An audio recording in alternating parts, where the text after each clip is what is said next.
Welcome back, Home Tour Podcast, episode 18. Today's a fun one, guys. Real estate red flags, warning signs to watch out for here in South Atlanta. And right off the bat, I'm going to let you know exactly who to avoid in South Atlanta. Stay tuned. It's a good Stay one. tuned, Good guys. one. Stay Also, tuned. I would like to say, look at all of us. We came dressed for Red the flags. occasion with the That's red Christian. Red flags. If you don't want a red flag, He's neutral. He's our neutral base neutral. today. He's our Switzerland. He's our moderator. He's our moderator. I love it. Well, I'm Tyler Willis, Tyler Willis Photography. Payton, kick it on over. What all you got going on? Yeah, I'm Payton Peoples with Payton Peoples and Company, Keller Williams Realty Atlanta Partners. I'm Megan Mulvey with CrossCountry Mortgage out of Peachtree City. I'm Christian Vivanco. I'm a dad. And that's all I got. Oh my gosh. You work with the best. Yes. That's You've right. got something. People You've got a know smart me. Ass. Yes. I gotta Well, at least advertise what this my week kids are we'll gonna have a whole remember. name. People know me. If I say my whole name, this video is just never gonna end. My real, my real name. Don't call me my government real name. Yeah. CIA. That's hilarious. All right, well, I'm going to kick it off. I found a great list, and I think this will be one of those that we can kind of like just talk about in general, throw in our own stories as we go along. But my number one red flag for everything here in South Atlanta, if it says for sale by owner, buyer beware. So let's talk about a little bit of Another word too. Let's I talk about it a little agree. bit. So, like, why should you be wary if it says like, okay, transparency? You don't have to be 100% crazy if you're going to go for sale by owner route. But like, why should that be a red flag here in South Atlanta? Payton, go first. A lot of it is that the seller has a misconception of the market. And was there a time and a place for when you could just put a for sale sign in your yard and didn't matter if it was listed with a brokerage or an agent or if you did it yourself and it would sell? Yes. Is today that time? No. There's a lot of red tape and things that you have to go through. What the hardest part is with dealing with for sale by owners is the sellers haven't adequately prepared the legal side of the documents and the contracts and the disclosures and things that are needed in order to have a successful transaction. So it is a lot more work. It's usually much more time consuming and can take a lot longer. And But they think they're going to save money. Really, right. In the end, they're really not saving any money. So it's more heartache than anything for anyone. Yeah. Now, granted, you can do it, but it's just going to take you a ton of extra time, and you're going to have to start Googling a lot of things to understand what you're doing. So, like, at the end of the day, it's a red flag because you just call an agent. Just call Payton. Like, just make life way easier on yourself. Yeah. Yeah.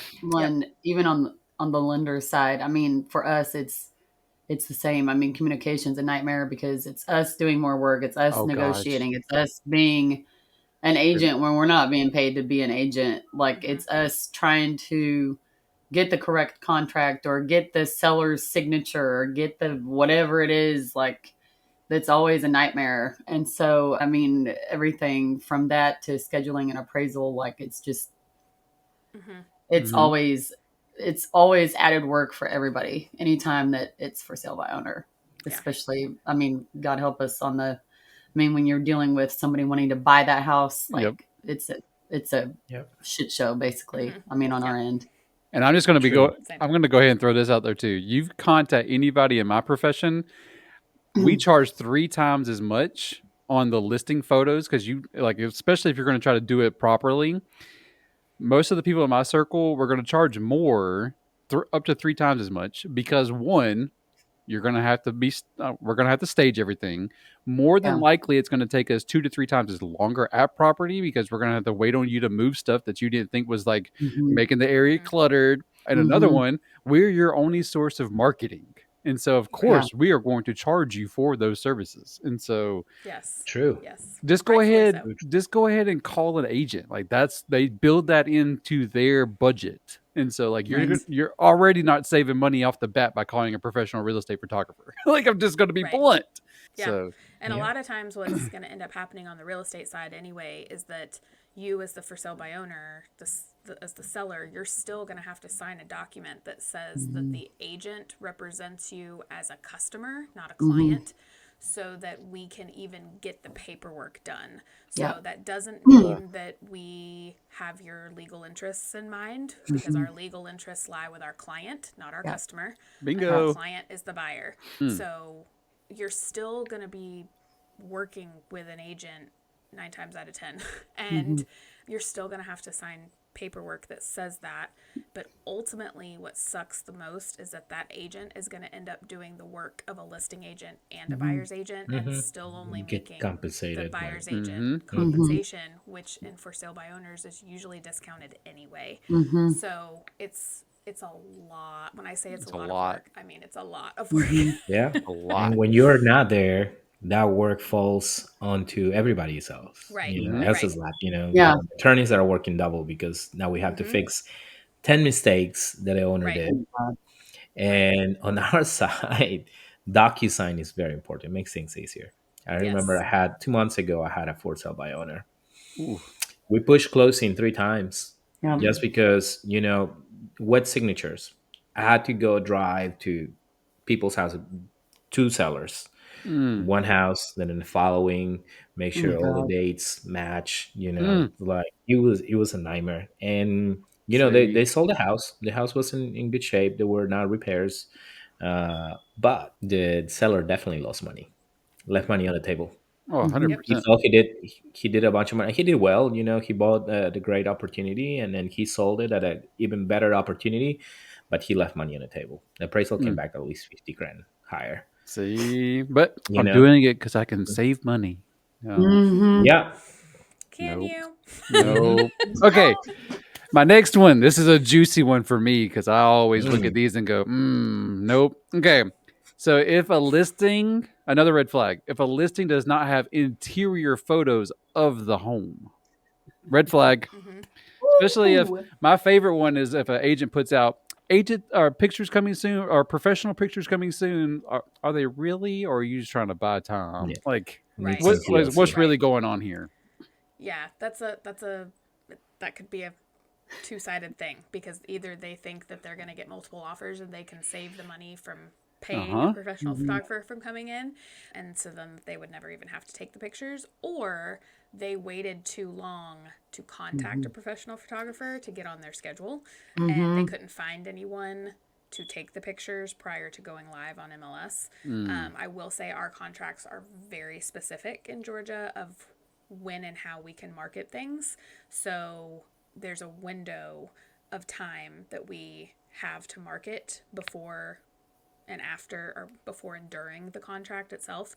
So if somebody just called today and was like, hey, I need to get my house on the market and it needs to be live on Tuesday, like there's caveats to everything, but the majority of the time it's usually one of those two things, that they're trying to either save money and wanted to try to get it under contract before paying someone, or they couldn't find anybody to do it, or here's the fun one, it is so much of a shit show inside that they are scared to show the public. Oh, speaking of, there's a news show. Okay, Zillow Gone Wild is a real show. Oh my God. On HGTV. Yes. It's awesome because like the first 2 episodes are live, and they're not what I call Zillow Gone Wild houses. Like they're like the top echelon of stuff. Like one of them was a house that had over 9,000 shelves. Excuse me? Exactly. What are we putting on all these shelves? Exactly. So like it's just, but the show is real, and so there's only 2 episodes out right now. So HGTV, we're still looking for sponsors. So if you hear this, like you have pretty much the 4 of us could get you into a whole bunch of Zillow Going Wild up in our area. More episodes for you too. Woo! Yeah. Oh my gosh. Yeah. Exactly. Okay. Next red flag. So there's more images of the community or the land itself than of the actual home. This is twofold for me. So like sometimes I'll go to certain areas where they have like really nice amenities. So I want to make sure to highlight those, but I'm also going to highlight the house. So if you spend more time on highlighting the community or the amenities instead of the house, like there's a discrepancy there. Like there's some red flags. So, but that one falls right there. Yeah, it also falls back on the agent too, because even if we pay the photographer to give us all these pictures, we don't have to put them all in MLS. So Exactly. it could be that the agent just chose to put those in. Not necessarily on the photographer that they chose to only take pictures. It could be very much that the agent only chose to put those in MLS to show you. And just to be clear, everything you see on Zillow, Realtor, Trulia, all these other third-party sites, all feeds from MLS. So we put everything into MLS, and then it magically goes out into the world where you see it in other places. So it all starts in how it gets entered into our MLS system. But it's very interesting when that happens, because it could be that they're really trying to sell the lifestyle, right? Like if we're talking about like a farm and there's a ton of land and acreage and pasture and stuff, and you really want to highlight those things, right? But if we're just talking about like a neighborhood that has a really cool pool, like, I don't need 7 pictures of the pool and 4 pictures of the house. Exactly. So, exactly. Okay. Full of potential. Another red flag, and y'all will have to kind of take over on this one. But if it says it's a short sale, so why would that be a red flag in our market if it says short sale? How long does a short sale take, you guys? Go ahead, Christian. Never done one before. They don't exist here. It's a shit show. A short sale takes a very long time. So very similar processes for in a few hot years. minute. Yeah. It's very similar to the same process of how a foreclosure would work. Yeah. And ultimately, the reason that a short sale would be happening is because the seller is upside down in their mortgage. Yep. They owe more on the house than it's worth. So I read about this. Yeah, you're not just dealing with the seller. Now you're dealing with their bank who owns the mortgage to get their approval on everything too. Ultimately, the bank wants to sell it because they want to get rid of it. Get whatever they can. Money back. But it takes a really long time. Yeah. And that's why we don't see them. Yeah. We haven't. In our area, it's not super common. No. Yeah. I was going to say, we haven't seen any for a while here, but typically it's a bunch of negotiation between the bank and the borrower that they have to negotiate, what they owe, because the bank's not going to get all of it back. And it's just, right. It's a lot. It takes a really long time. You have to be in it to win it. Yeah. This has to be like, this is your dream house, and you know that you're about to rip every inch of this house apart and redo it, kind of situation. Because let's be honest, a lot of times these houses aren't in the best condition either. Right. So then you're also having to worry about what inspectors say, and is insurance going to cover it? And it's a very long process. Even though it says I saw more short sale. Yeah. I saw more back in the Midwest than I have here, just because I think of the taxes were extremely high back there. I mean, this was back in 2017, I think. We owned a $220,000 house, but our taxes, and they're in Illinois, they're a year reverted or whatever. Oh my gosh. Like in arrears. Yeah, in arrears. Sorry. Chemo brain. But drop that. But we were paying $6,800 a year in taxes in 2017. So our payment there was the same as when we bought our first house in Villa Rica that was $310,000, and it was like a 5-bedroom, 3.5 bath. I mean, like, yeah. But your taxes there were $1,200. Yeah, so we saw more of that, or I saw more of that whenever I was working up there than down here, because it's price of real estate here is crazy, but taxes aren't they're high, but they're not astronomical compared to that. So I think people, and qualification and everything has gotten a little more strict, and so we're able to kind of control that now versus what it used to be like. Even though it says short sale, not short. Not short. Just be not short. Do not be fooled. Yeah. So my next one, this is a hot topic. Okay. So on Zillow, Realtor, whatever, and I find this house, but then I look at the comps in the area and it's been marketed well below fair market value. That should be a red flag. Mm-hmm. Yeah. That should be a red flag. Like, what's going on what's underneath the hood on that one? Yeah. What's wrong with the house? That's my first. How many offers have they had? How many inspections have they had? How many? Mm-hmm. How many? Contract. And this is why you need a good agent too, because if something has come on and off the market, and let's say, something's priced well under market value, clearly something's going on with this house, and it's been on and off. Your agent needs to have a conversation with the listing agent to know, has an inspection been performed on this house with previous contracts? Mm-hmm. If the answer is yes, and that inspection has been provided to the sellers, it is their obligation to disclose to you what is wrong with the house. Mm-hmm. Now, a lot of agents don't share that information because it technically belongs to the buyer, because the buyer paid for it. But if you're using that to help negotiate and you would like to reference that, that is used a lot of times. But once they have a copy of it, it's their legal obligation to disclose that information that they've learned. And I can't say that I see that a lot. So it helps to have an agent who knows how to have these conversations and knows that they should be having those conversations to try and find out as much information as possible. I always love whenever I see them come back on where they'll put house back on the market, no fault to the seller. And then you really want to go, now, is there? Every once in a while, like, I get it.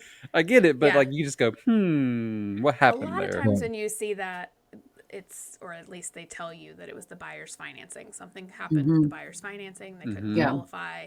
That's typically what that means. But there's a lot of asterisks to that. When I see it going back in the market after, within the very first days of what is the normal due diligence, then I'm like, Something's up. Something happened in inspection. The appraisal didn't come back yet, so I don't think it's value. No. Like to determine that the borrower was not eligible.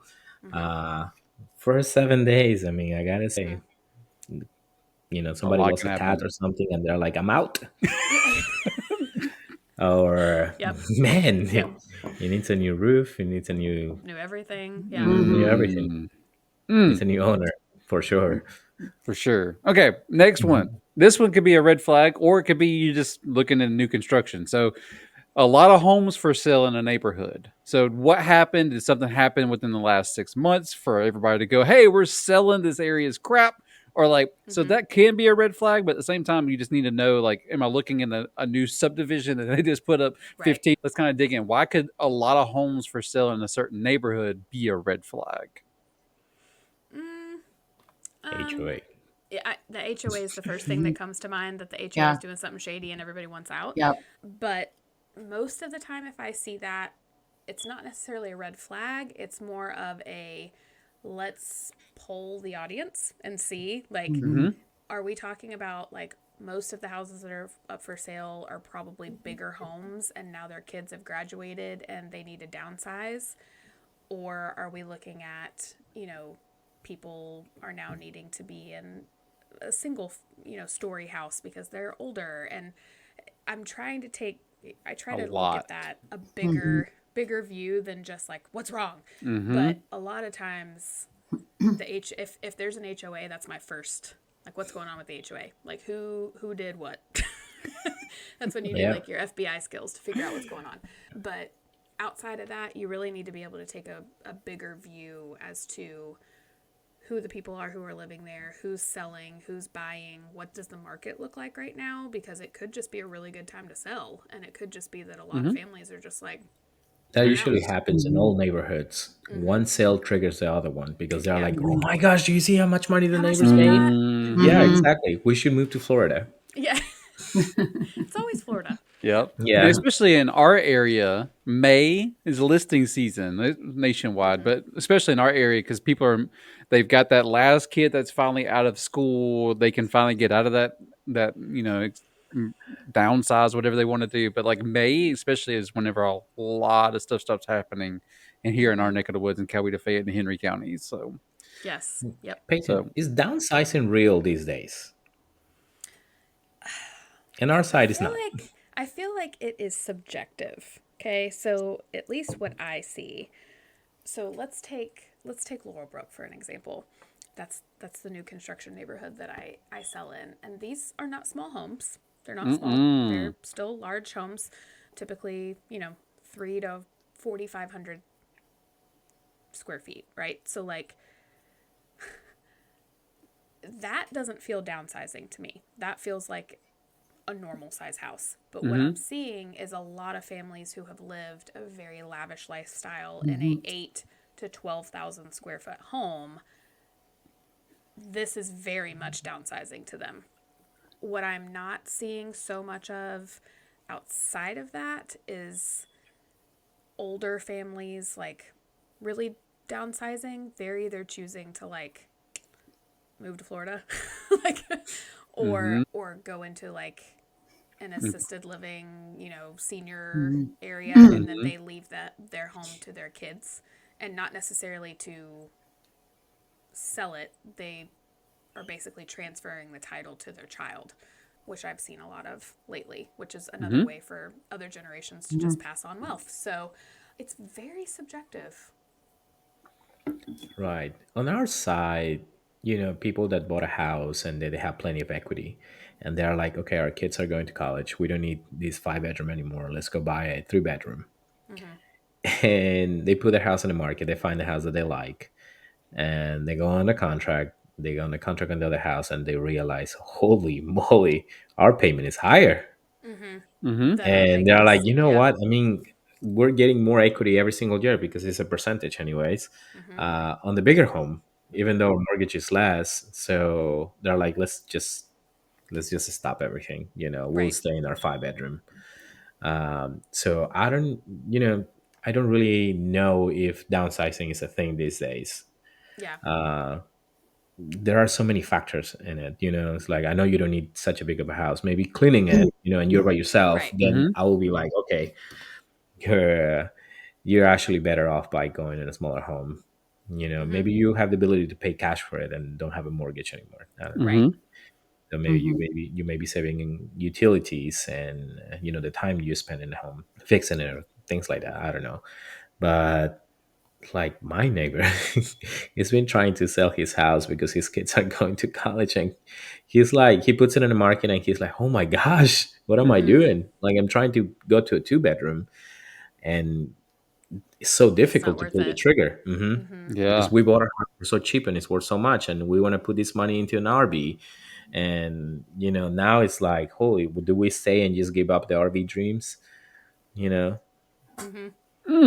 that's a much bigger conversation, but it's definitely affecting a lot of people because ultimately like you are like, if you've owned your house for any amount of time, you're likely sitting on a good amount of equity, but at the same time you can't buy anything. What you do, you're not going to get that same interest rate that you got before.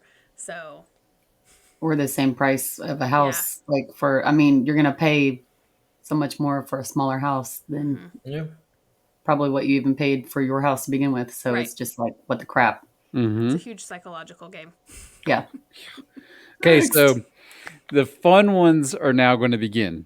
Those were touchy feelies. We're looking at what you put into your MLS description. Okay. Okay. A red flag, and I love it when I see these.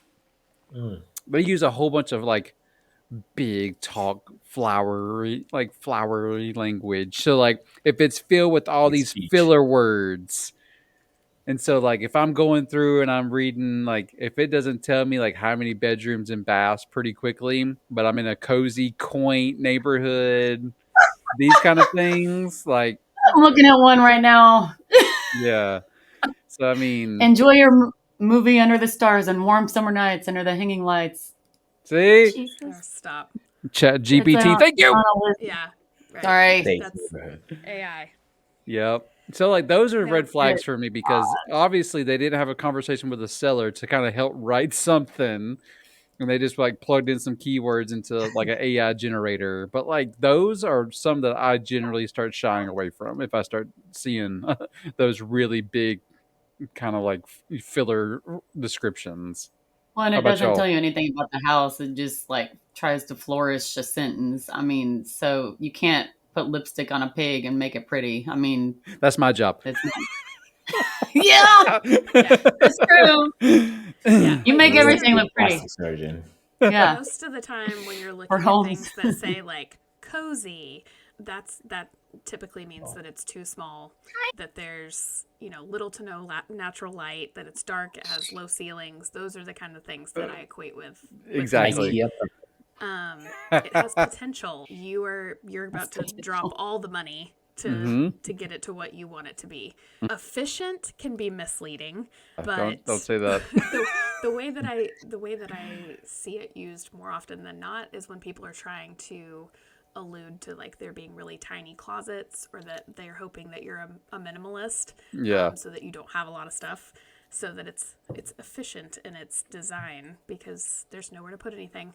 The classic or traditional, typically like old, dated, low maintenance, the yard has no grass, no landscaping, like there's nothing to take care of. So there's a lot of, oh, this is funny, natural breezes, no AC. Breezes. Yeah. So like, Oh my God. Natural ideal breezes. lot and location. Oh my God, my head just went somewhere else. Yeah. Ideal lot and location. This is a bulldoze and build. Like, so it's Bulldoze and build. it's like a game. It's a new language that only you guys It can really speak. is. Yeah. Yeah. That's why you need an agent. That's right. Yeah. And that's also not a class that you take getting your license. It is not. It is not a class you Oh, get. yeah. Good luck on figuring it out. Okay, here's another Yeah. one. Here's another big red flag for me. If your description is filled with typos, I automatically don't tell anybody about the listing. Yeah. Or if it's in all caps. Oh, Everything you put in is in all caps. Oh my God. Next. Like, I Nope. can't. Nope. Just because, so like, literally, proofread. Just proofread. If you see a whole bunch of typos, if there's a red squiggly line, almost every computer has this now. If it has a red squiggly line, that means that you misspelled something. It's not trying to be like, oh, look at this highlighted word. Oh my God. No, Right. it's misspelled. Like, fix it. Right click, hit freaking change. I was about to say, and that's the thing, is like, it's not that it's just telling you that it's wrong. It's actually going to tell you how to fix it if you click on it, which is just Yeah. do it. Just do it. Just do it. Mind blowing. yeah. Okay, so this one to Technology. me, I work with a ton of people that have investors. Like that's their bread and butter. They work with investors. But if you put down on the listing description that it's a great investor opportunity, AKA in my head, that means there's a ton of problems. Your investors got to fix it, then find somebody to buy it off of them. So like that term, like be extremely careful with how you say investor property. That doesn't always necessarily mean something positive. No, especially in our neck of the woods. Okay, here's another one. If you say the words unique or custom, could be a red flag. So like let's dive into this just a little bit. I avoid saying unique at all cost whenever I do a post, just because a unique means a unicorn, which means you're going to need to find a unicorn buyer for the house. And so if it's custom, that's a different word. So like I avoid saying unique, but I'll say custom because the seller or the people that bought it, they made some custom upgrades, some custom choices. But like if it's pretty, hell yeah, that shit's custom as well, the trucker. And so like, but unique, just that word right there. Yeah, that tells me that you made some very interesting design choices that are going to need to be completely renoed. Yeah, be there. Yeah. There's a property in Peachtree City. I drive past it every once in a while. They obviously there's no HOA because in their front yard there's toilets. It's very unique because their decorations are toilets and gnomes. I've seen it. So like that's very unique. Creative. The creative. Okay. Yeah. Just drive the cart past. You'll see more. Oh Yeah, it's man. even more fun. Okay. Here's another one. This one's fun. I got about 4 more. if I see in your listing description that it's a up and coming neighborhood, no, thank you. Out, out. See you later. So only 5 break-ins this week. Yep. I mean, around here it's probably like a bunch of rentals typically, right. Like, and they're we just don't trying see to that so much in Peachtree City, like that language used so much in Peachtree City. In other areas of South Atlanta, you might see that, but I'd say more metro. The metro area for sure. I saw a meme recently, and it was probably one of my images that they used. $900,000 house, 120,000. Yes. So it's like on the same street, you got these luxury homes and a shack right next to it. So it's like that's an up and coming neighborhood. 100%. Oh yeah, we're in Atlanta. Well, it's gonna happen. It happens fast too, especially in those neighborhoods because taxes go up so high. Like, I mean, people are kicked out. Yep. Like literally, they kick them out. That's what happened here in Sonoy. Yeah. Everybody started getting kicked out. It's like I cannot afford these taxes anymore. See you later. Okay. I think this is the last one that we can kind of like from this list. And if there's any other topics that we want to talk about, but the location is either secluded or it's very quiet. Like that's a red flag for certain people. You in the woods, exactly. So like that one right there, to me, like it just depends. It could be a red flag for some, whereas in other words, it'd be like, hey, like that's what I want, but you don't realize that the nearest town is 45 minutes away. So it's like it just depends. Get your gun. Because you're gonna have to find your own food. Like you gotta kill a deer or two. Like we're hunters and gatherers out here. No, that's when you really need to rely on the fact that you need to have a good agent who can exactly read between the lines and figure that out for you. But that's my last one from this list. Are there any other red flags from y'all's perspectives that we could kind of touch on? Oh yeah, cash only. Conventional. We only accept cash offers or conventional offers. Yeah. So why would that? So for the listener, why would that be a red flag? If they don't qualify for conventional, I mean, my gosh, there's something. A lot of it too is that's something about the property, the way that it's in its current state, it's not going to pass inspection for either FHA or something. Right. Or they just know that it needs so much work that they don't want to deal with financing at all. They don't want to have to deal with meeting any contingencies at all. They just want a cash buyer. So this is an easy transaction. Be done. No due diligence. That's for me. It's I mean, when I see one of those things and then the house looks okay, pictures are really nice from the outside, but they don't show pictures on the inside. And they say cash offer, conventional offers, no due diligence. And I haven't seen many, but I always say, go take a look at the house, and then go with an inspector when you do your schedule appointment. You go there and take a look at it because you're not going to have a due diligence. Maybe you have like a professional eye that is looking at things while you're looking at the house too, that kind of tells you what could need something, in the house. So I don't know. Yeah. I think my other big ones are that, and we've kind of touched on this before, but you need to be working with someone who has a good vendor list of people that have been vetted that they can pass along to you to use as trusted individuals to allow into your home.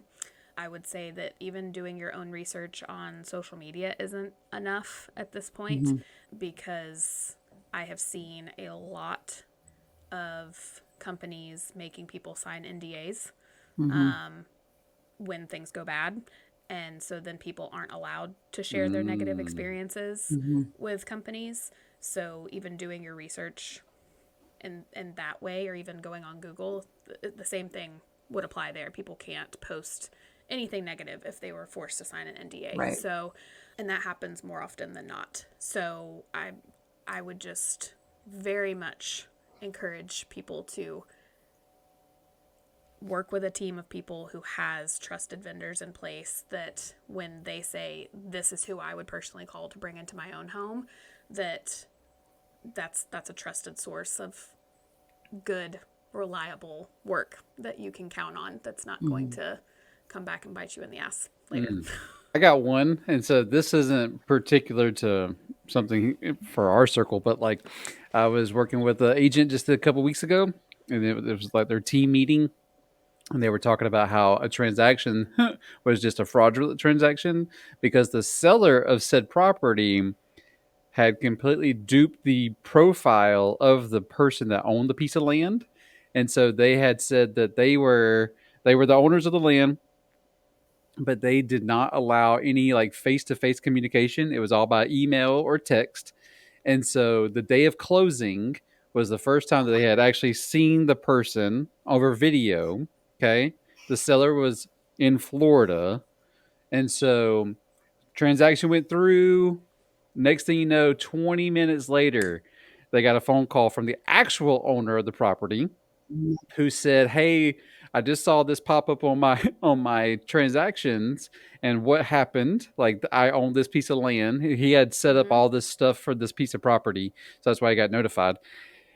So, what had happened was the attorney that was supposed to be over all this never actually made a phone call to the actual seller to verify this was a legitimate transaction. He just took the agent's word that it was all happening.